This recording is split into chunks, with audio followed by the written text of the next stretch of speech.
Hi. قبلش before we start, the reason that I wear this it's because I'm filming for my YouTube, so I have to wear something. Do you have a YouTube channel? We just created it. And we uploaded one video. So what is it about? Is it about lifestyle? It's about lifestyle. Yes, everything about me and Hassan.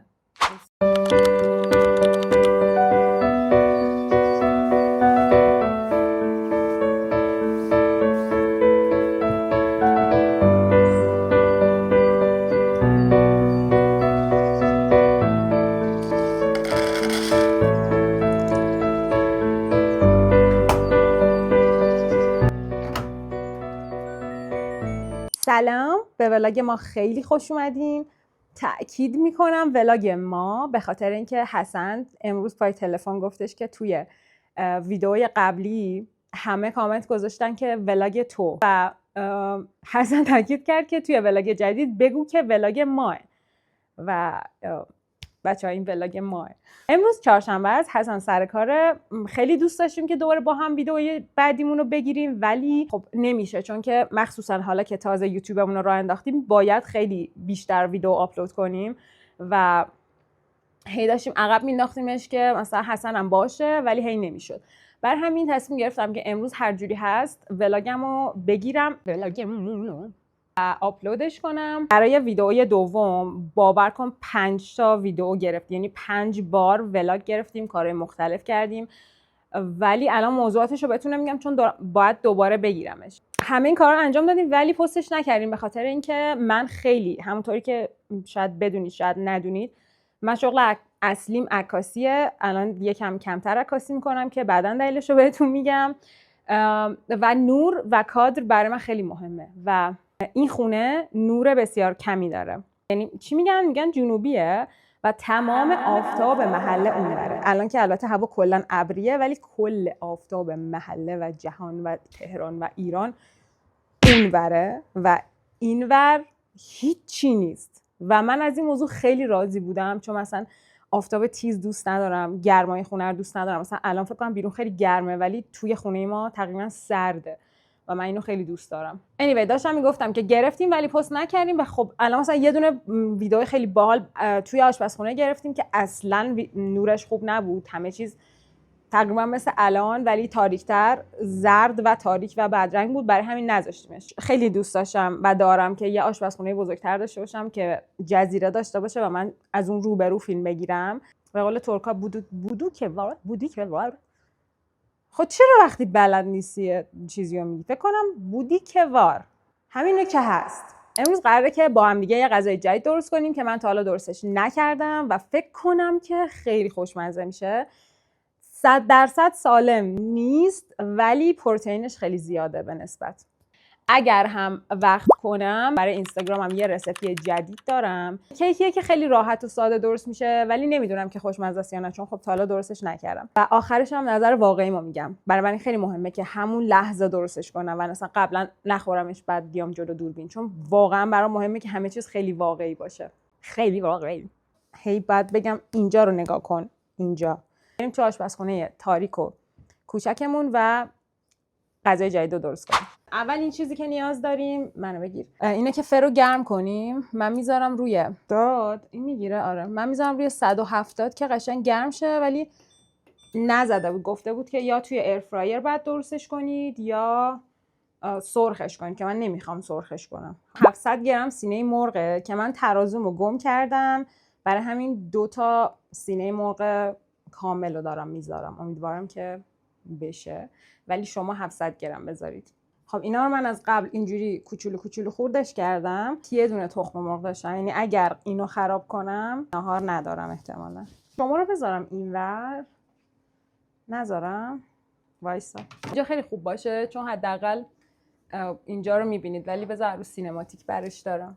یه بعد بزنیم یه دونه تخم مرغ،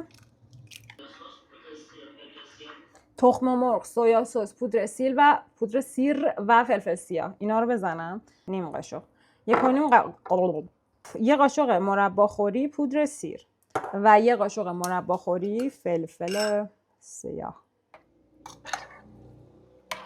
بعد گفته که توی یه ظرف دیگه نشاسته ذرت میریزیم و اینا رو با هم اینطوری مخلوط میکنیم.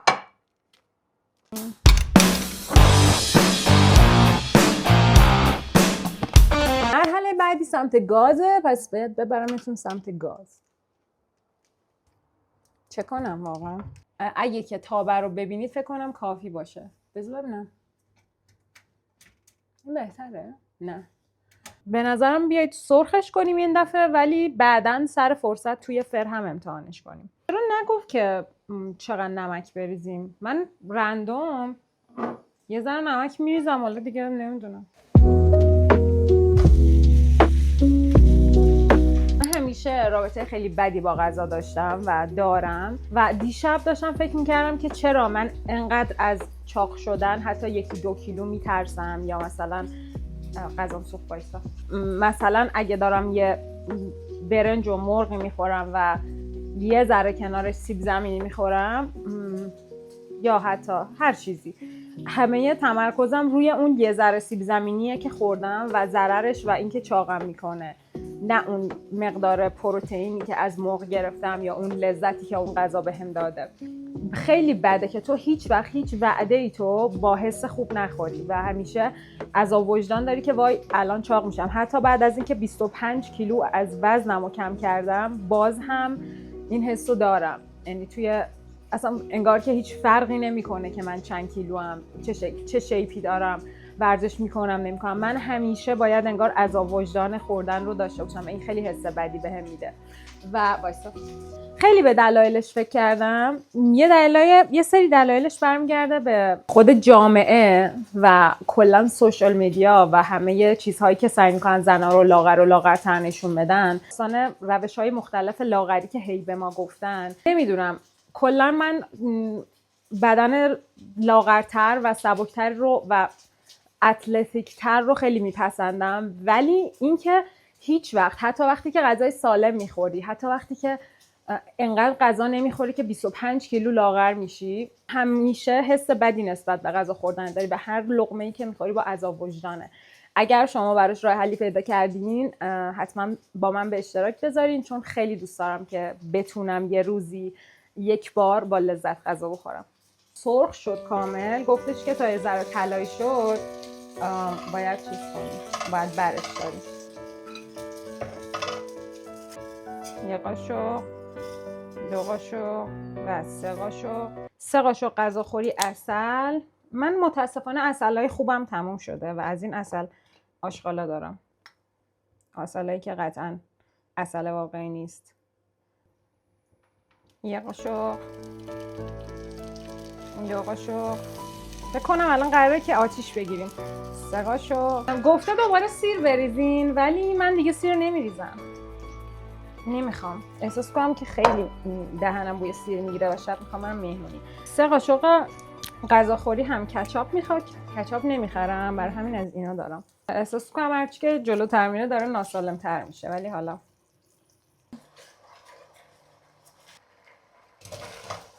نکته مهمش اینجا بود که بعد پلو میذاشتم باهاش و من یادم رفت اینو نمیخورم، میرم برنجش رو درست میکنم، چون میخوام واقعا همونطوری که خودش گفته امتحان کنم. ببین احساس میکنم که خیلی خوشمزه شده. خب من برنج رو گذاشتم داخل پلوپز، ولی میترسم نور بره و نتونم ویدیومو ادامه بدم. واقعا خوشمزه است، خیلی خوشمزه است. و حسن فکر میکنم که 3 ساعت 4 ساعت دیگه میاد و خیلی منتظرم که حسن بیاد و اونم اینو تست کنه، چون میدونم عاشق این غذاه. الان هیچی نخور یه دقیقه.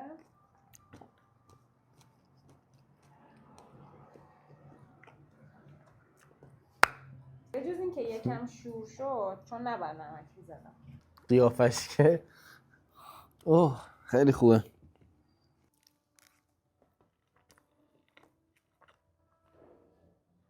نه خیلی خوشمزه است. خیلی خوشمزه است. خب بچه‌ها امیدوارم که از ولاگ امروز لذت برده باشین و ولاگو همونجا تموم کنم دیگه کاری نداریم تا شب انجام بدیم. خداحافظ. خدا نگهدار.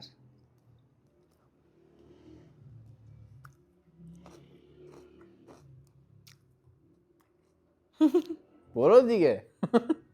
میخواستم سینمایی برم نشد.